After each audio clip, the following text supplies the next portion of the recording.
নমস্কার, অসীমার ফ্যামিলিতে আপনাদের স্বাগত জানাই। চলুন, অনেক দিন পর ভিডিও দিচ্ছি। এটা এপ্রিলের 2 তারিখের ভিডিও। আমার ছেলের ওই যে গানের প্রোগ্রাম ছিল সেই দিনকার। সকাল সকাল উঠে সব কাজবাজ সারা হয়ে গেছে। টিফিনের জন্য একটুখানি রুটি আর আমার হাজব্যান্ড লাচ্ছা নিয়ে এসেছিল, সেইটা একটু দুধ দিয়ে বানিয়েছি। তো রুটি আর ওই লাচ্ছা দিয়ে খাওয়া হবে, আর এমনি মিষ্টি মিষ্টিও আছে। এই যে দুধ দিয়ে লাচ্ছা বানিয়েছি, তো খেয়েও নিয়েছে অনেকে। তো আমাদের এখনও খাওয়া হয়নি, আমরা খাবো, বড়রা খাবো, বাচ্চাদের খাওয়া হয়ে গেছে। তো এই লাচ্ছা আর ওই রুটি আর মিষ্টি ফ্রিজে ছিল, তো সেটা আর দেখানো হয়নি। তারপরে এই যে দুপুরের খাবার দাবার বানাবো।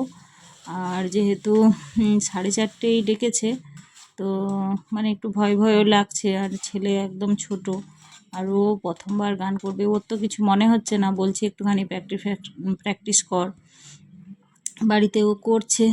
এই যে দেখুন ভেজে রেখে দিচ্ছি, আর হটপটে রাখলে বেশ নরম থাকে, খেতেও ভালো লাগে। আর এই যে বাটার আছে, যদি বাটার দিয়ে কেউ খেতে চায় তাহলে বাটার দিয়েও খাবে।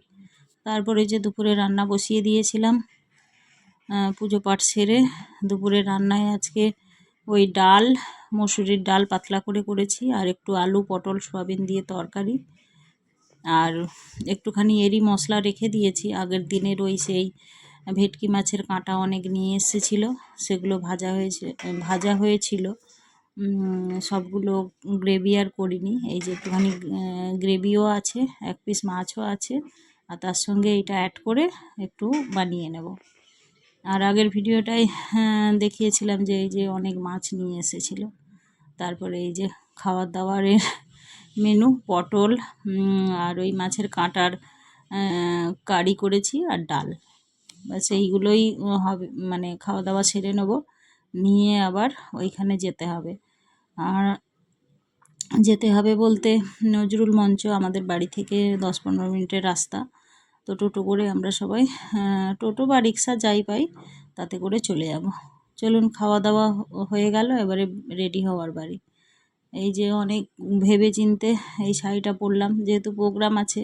ভাবলাম যে ড্রেস পরবো না, শাড়িই পরবো। তো শাড়ি আলমারি খুলে দেখতে দেখতে যে কোনটা পরবো, গরমও আছে, এই ভাবতে ভাবতে এই শাড়িটা বের করলাম। সচরাচর এই শাড়িগুলো পরা হয় না। আর মেয়ে ওই যে কটস্যুট বের করেছে।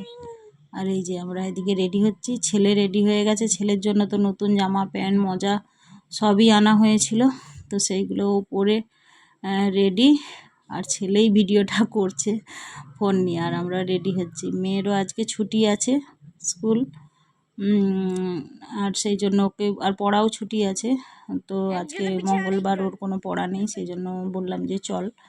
তো ও যাবে, আমার হাজব্যান্ডও যাবে, তো আমরা সেই জন্য রেডি হচ্ছি। আর ঘড়ির কাঁটা কি বলবো, যেন শর্ট করে চলে যাচ্ছে। এমনি দিন যেন টাইম কাটতে চায় না, আর কোথাও যখন যাওয়ার হয় তখন যেন টাইম যেন দৌড়তে থাকে। তো চলুন, রেডি হয়ে গেছি। ছেলেকে বলছি কেমন লাগছে।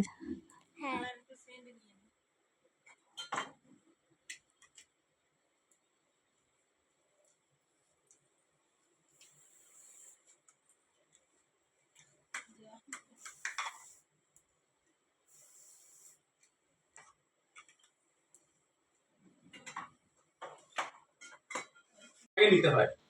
নামা নামা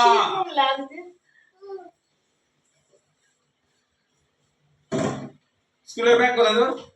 ব্যাগ লাগবে না। ব্যাগ, আচ্ছা প্রোগ্রাম তো, ব্যাগ লাগবে না তো।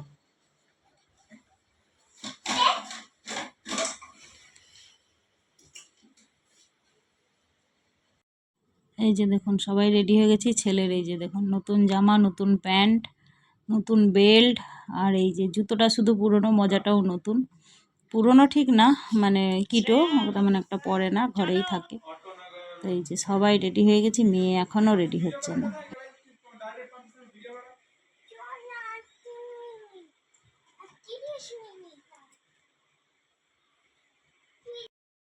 আর ওর যত টাইম লাগে, ওর কখনো মানে টাইম ফিক্স হয় না। আর এই যে আমরা দুজন ম্যাচিং হয়ে গেছে, পিঙ্ক কালার। তো মেয়েকে বললাম ও জুতো পরবে, তো বললাম দুটো একটা ছবি তুলে দেয় আমাদের, তারপরে তুই জুতোটা পরিস বলে এই যে ফোনটা নিয়ে আমাদের ছবি তুলছে, একটু ভিডিওও করে নিল। আর ছেলের ড্রেসটা সাদা, আমরা দুজন পিঙ্ক আর মেয়ে সবুজ, মানে হ্যাঁ সবুজ কালারের, সবুজ ঠিক নয় মানে পিত্তি কালারের ওর ড্রেস। তো এই ছবি তুলতে বললাম, ও দেখলাম যে কিছু ভিডিওও করে নিয়েছে। আমি বললাম ঠিক আছে রাখ। তা ও তো বাদ পড়ে গেছিলো, তো ওকে বললাম যে তুই একটু সেলফি তুল। তো ও একটু ভিডিওও করে নিল আর একটুখানি সেলফিও নিয়ে নিল। তারপরে বললাম যে লেট হয়ে যাচ্ছে চল, বলে ও আবার এই জুতোগুলো পরবে। আমি বললাম সিম্পল জুতো কিছু একটা পরে নে না, ওটাই পছন্দ, মানে বাচ্চাদের তো কিছু বলা যাবে না। আর এই যে দেখুন, আর গপগুলোকে একদম ছোট করে ছেটে নিয়েছে। তাই আমি বললাম কেমন লাগছে, তো বলছে পাকা চুল ছিল, সেগুলো ওই কাটতে কাটতে একদম ছোট হয়ে গেছে। তো চলুন, অনেক দিন পর ভিডিওটা দিচ্ছি। আর এইটা ওই শ্রীহরি থেকে নিয়েছিলাম, প্রথমবার পড়ছি। কেমন লাগছে আপনারা কমেন্ট করে জানাবেন। ভালো লাগলে অবশ্যই একটা লাইক শেয়ার কমেন্ট করবেন, যারা নতুন হবেন অবশ্যই সাবস্ক্রাইব করবেন। আর চেষ্টা করব কন্টিনিউ দেওয়ার জন্য ভিডিও। যদি ভালো লেগে থাকে অবশ্যই একটা লাইক করবেন।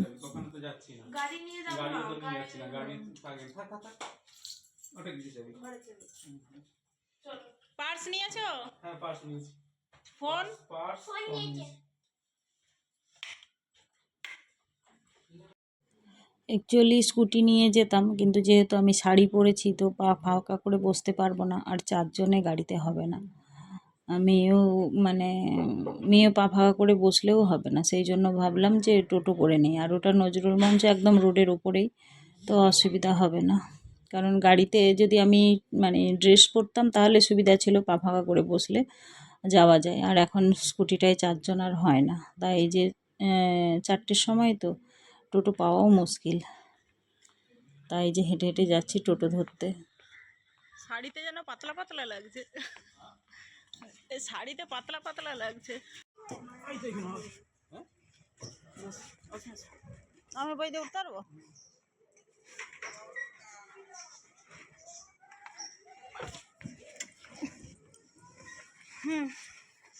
চলো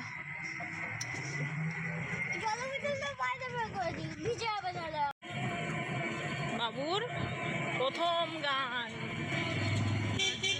ভয় লাগছে একটু?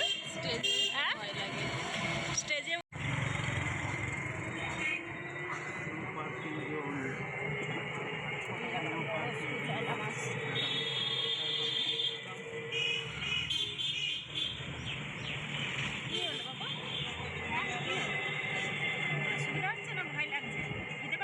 Adamas international school.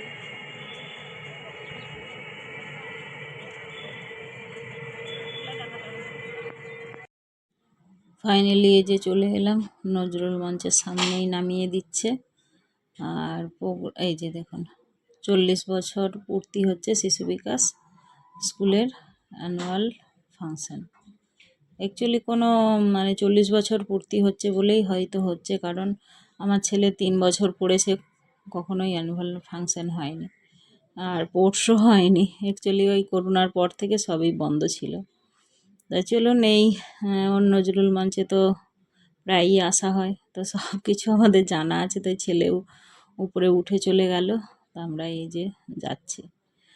গিয়ে দেখলাম যে এখনও অনেকেই আসেইনি, মানে পুরো মানে যেখানে প্রোগ্রামটা হবে পুরো খালি। কিন্তু টাইম দিয়ে দিয়েছে, অনেকের কি হয় একটুখানি রিহার্সাল করতে হোক, বা কোনো কিছু যদি কারোর যারা নাচ করবে তাদের কস্টিউম টস্টিউম ঠিক আছে কিনা, মেকআপ ঠিক আছে কিনা সেগুলো দেখার জন্য। এই যে দেখো পুরো ফাঁকা। আর স্কুলের এই মাসিরা এসেছে এইগুলো, আর আগে দিদিমণিও আছে। তো জিজ্ঞেস করলাম যে কোন দিকে যাব, তো আমাকে বললো ওই সামনে যাও, ওই দিকে ম্যামরা আছে, ওখানে ছেলেকে পাঠিয়ে দাও। তো পুরো জায়গা খালি। তা আমি আগে ছেলেকে দিতে গেলাম, তো আমরা মেয়েকে বললাম যে এখানেই বস, আমি ওকে দিয়ে আসি। তারপরে ওই যে দিয়ে ওখানে আন্টি বলল যে এখানেই থাক, আর এখান দিয়েই বেরোবে, গান হয়ে গেলে তখন আপনাকে ডেকে নেব। বললাম ঠিক আছে। তো মেয়ে একটা ছবি তুললো আমারও। তারপরে এইখানে মানে ওইদিকে বসেছিল সাইডে। তো আমি বললাম ওখান থেকে তো অনেক দূরে হয়ে যাবে, তুমি চলো ওইদিকে বসি আমরা কাছাকাছি, তাহলে দেখতে পাবো। আর উপরেও বসা যায়। আর এই যে দেখুন, সামনে বসলে দেখতেও সুবিধা হবে আর সব কিছু দেখা যাবে। আর যেহেতু ছেলে না গান করবে একটু, তো প্রথমবার ভিডিও তো করতেই হবে, তা বলে সেই জন্য 2-3টা সিট ছেড়ে আমরা আবার পেছনে বসলাম। তারপরে দেখছি একে একে সব আসছে আমাদের ফ্ল্যাটেও। এই যে এই দিদিভাই থাকে আমাদের ফ্ল্যাটে, ওর মেয়েও নাচ করবে, ওই যে গ্রিন কালারের শাড়ি পরে ওরাও এসেছে। এই একই স্কুলে পড়ে। এক্ষুনি এলাম, দেখি তাকাও। সব কি আলাদা আলাদা নাচ? পা নাড়াস না, পা নাড়াস না, আস্তে আস্তে। তো যাই হোক, আর পুরোটা দিলাম না, অনেক বড় হয়ে যাচ্ছিল। এখনও গান টান করবে, অনেক কিছু আছে, সেগুলো আপনাদের সঙ্গে শেয়ার করব। আবৃত্তি হয়েছিল, বক্তৃতা দিয়েছিল, সব আছে, সেগুলো আপনাদের সঙ্গে শেয়ার করব পরের ব্লগে। যদি ভালো লেগে থাকে অবশ্যই একটা লাইক করবেন, শেয়ার করবেন, সাবস্ক্রাইব করবেন। এখানেই শেষ করছি। ভালো থাকবেন সবাই।